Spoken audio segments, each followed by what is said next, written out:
Hello and welcome. Today we will be discussing how to take your Nearpod lesson and embed it into your Canvas course so that students can stay within your Canvas course and never have to leave. This helps keep them a little bit safer as far as technology, and you know where they're at. So the first thing you're going to want to do is, if you do not already have a Nearpod course, you'll go to nearpod.com and then you will either sign up for free, or if you have a Nearpod login, you'll just click login. And I'm going to use my Google account. I just connect it to my teacher email. Once you get here, you're either going to create a new lesson, or if you already have one built, you're going to access that. So I'm just going to take this one for my September morning meeting, social emotional learning, and I'm going to click student paste.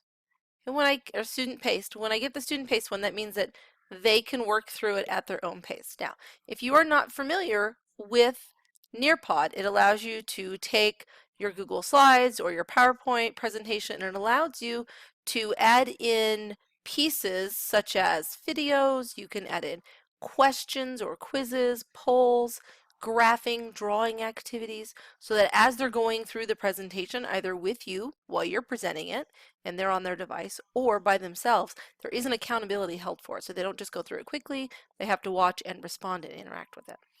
So once you click self-paste, then you're going to click embed and you're going to copy this code. That's all you need this site for.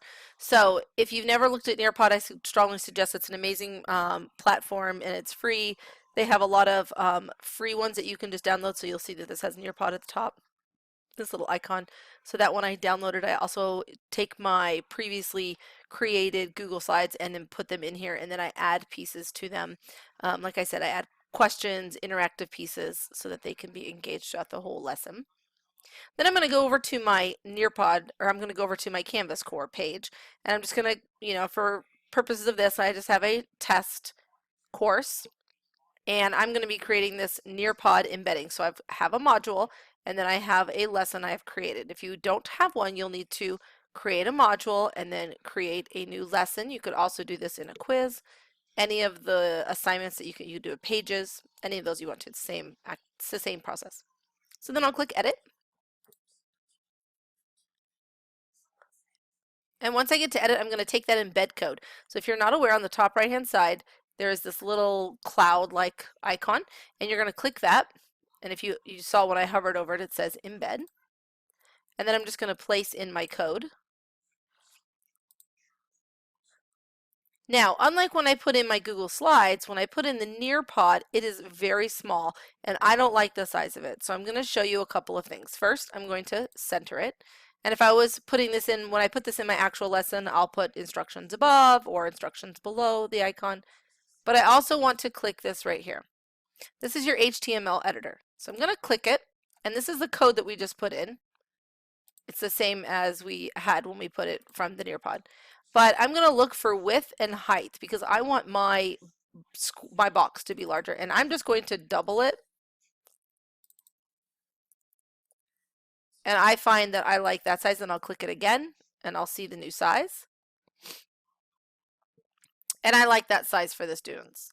That is all I need to do. As you can see, I'm going to go ahead and publish this, but I'll show you in just a second. So it's already attached to me because of the fact that I'm in my Canvas course, so it knows that this is Jennifer Dillon. So I'm going to go down to the bottom and save and publish. Then we'll be able to see what it'll look like for the students. And if I wanted a different name, I could put that join the lesson. It has my title down here, September Social Emotional Learning. This social emotional learning is for students, and they'll have a question or a task, and then it'll ask them what they did. So show someone they can count on you and help them with a task or project. So then it asks them a question.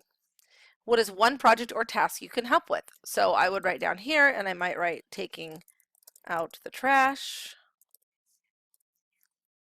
and I would post it, and it becomes like a sticky note. And then as other students participate in this activity, their comments will also populate. Today I will drink at least 3 to 6 full glasses of water. So if I click that one, it'll be a poll, and it's going to ask me how much water do I drink normally in a day. So the kids can scroll through and pick. That will just go directly to the teacher. Make something for someone else today, a craft, a meal, you pick. And then again, it's going to ask me what's one food item you're good at cooking at. So I could say pasta. And again, this is going to be done one a day. So the students will be able to interact with this and come back to it each day. And that is all there is to it. Thank you so much for watching. Subscribe.